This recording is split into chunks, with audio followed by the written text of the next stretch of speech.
Assalamualaikum warahmatullahi wabarakatuh. Sebelumnya perkenalkan kami dari kelompok 9 ingin menyampaikan hasil tugas kelompok kami dengan judul Analisis Prediksi Permintaan Listrik Global Menggunakan Regresi Linear. Next, itu ada anggota dari kelompok kami. Yang pertama ada Gani Muzakil, yang kedua ada Naufal Elijah, dan yang ketiga ada saya sendiri yaitu Nopiana Nur Aisyah. Kemudian ada daftar isi atau hal yang akan kami sampaikan di dalam PPT ini. Yang pertama ada pendahuluan, yang kedua metodologi, yang ketiga hasil dan pembahasan, dan yang keempat ada stress testnya.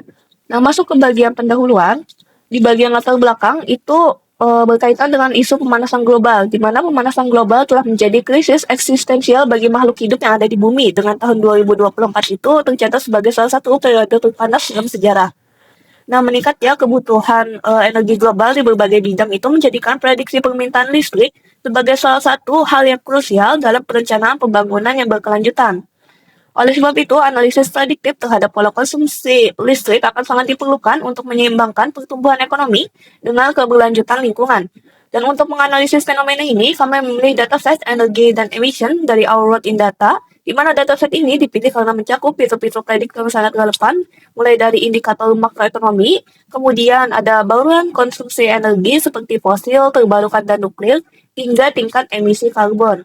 Kita masuk ke deskripsi datasetnya. Seperti yang saya bilang sebelumnya, dataset yang digunakan dalam penelitian ini adalah data on energy yang diterbitkan oleh Our World in Data, di mana dataset ini diperbarui secara berkala dan mencakup data historis komprehensif mengenai konsumsi energi, bauran listrik, dan metrik relevan lainnya yang ada di berbagai negara. Kemudian untuk sumbernya itu kami mendapatkannya dari GitHub dengan jumlah baris 6.149 baris setelah proses pembersihan. Jumlah fiturnya ada 23 fitur prediktor ditambah satu target dengan 10 fitur utama. Kemudian untuk target variabelnya sendiri adalah electricity demand atau permintaan listrik. Oke, next akan dibacakan oleh teman saya. Selanjutnya itu pipeline pre-processing.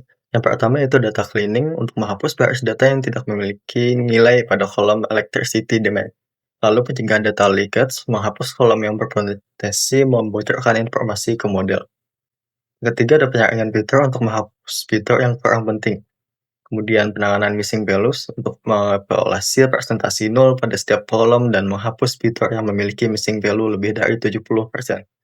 Terakhir ada standarisasi untuk yaitu menggunakan library pipeline dari scikit-learn yang mengintegrasikan simple footer dan standar scalar sebelum proses regresi dilakukan.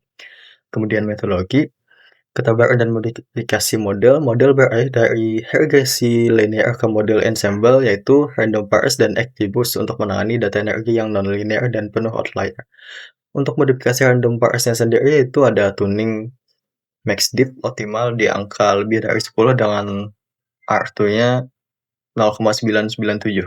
Lalu validasi internal untuk memanfaatkan out of box score untuk validasi tanpa data tambahan. Kemudian interpretabilitas yaitu fitur importance mendeteksi bahwa emisi gas rumah kaca menyumbang 97% terhadap prediksi. Lalu untuk modifikasi XGBoost ada pencegahan overfitting yaitu tuning agresif agar boosting lebih stabil. Lalu ada real-time monitoring, yaitu menggunakan AppAsset dan RMSE untuk memantau performa selama proses pelatihan. Kemudian untuk perancangan stress test-nya, ini bertujuan untuk menguji batas ketangguhan model terhadap outlier data global pasca pelatihan secara manual. Metode pendekatan yang digunakan yaitu menghitung residual dan menerapkan batas statistik interquartile range untuk memfilter outlier. Hasilnya itu mengisolasi error akibat kondisi ekstrim sehingga performa murni model pada data normal dapat divalidasi secara objektif. Hasil dan bahasan. Bisa dilihat di tabel ini, terlihat bahwa regresi linear sudah memiliki skor yang baik, namun masih memiliki tingkat kesalahan yang tinggi. Penerapan model berbasis ensemble berhasil menekan tingkat kesalahan tersebut secara signifikan. Model terbaik kami adalah random forest dengan max diff non yang mampu menurunkan RMSE menjadi 128,49 dan mencapai akurasi R tertinggi sebesar 0,9973. Selain itu, nilai out of box score yang mencapai 0,9972 menunjukkan konsistensi yang berkolerasi dengan skor R, membuktikan bahwa model memiliki kemampuan generalisasi yang sangat baik dan tidak mengalami overfitting. Lalu analisis Peter importance. Peter importance dilakukan untuk memahami interpretasi di balik tingginya akurasi model random forest. Hasilnya menunjukkan bahwa prediksi permintaan listrik didominasi oleh Peter greenhouse gas emission dengan kontribusi sebesar 97,55%. Fitur pendukung lainnya menyumbang persentase yang jauh lebih kecil seperti coal secara elek dan nuklir secara elek. Hal ini mengkonfirmasi secara analitis bahwa tingkat emisi gas rumah kaca berbanding lurus dan menjadi prediktor terkuat untuk memetakan lonjakan kebutuhan listrik atau electricity demand suatu negara. Dan selanjutnya kita akan masuk ke dalam yang namanya stress test yang kami lakukan pada penelitian ini. Sebelumnya kami ingin menjelaskan dulu, pada tahap ini kami melakukan stress test untuk mengevaluasi robustness atau ketahanan model terhadap kondisi data yang ekstrim. Oleh karena itu, dijelaskan kan bahwa stress test ini ada beberapa, tapi untuk kesempatan kali ini kami menggunakan yang namanya pendekatan outlier stress test. Langkah pertama dalam stress test yang kami lakukan adalah kami menghitung residual dari data uji, yaitu selisih antara nilai aktual dan nilai prediksi. Setelah itu, kami melakukan deteksi outlier menggunakan metode yang namanya interquartile range atau yang bisa disebut dengan IQR. Nah, untuk batasan bawah dari ini, kami menggunakan rumus Q1 dikurang 1,5 dikali dengan IQR, dan untuk batasan atasnya kami menggunakan rumus Q3 ditambah dengan 1,5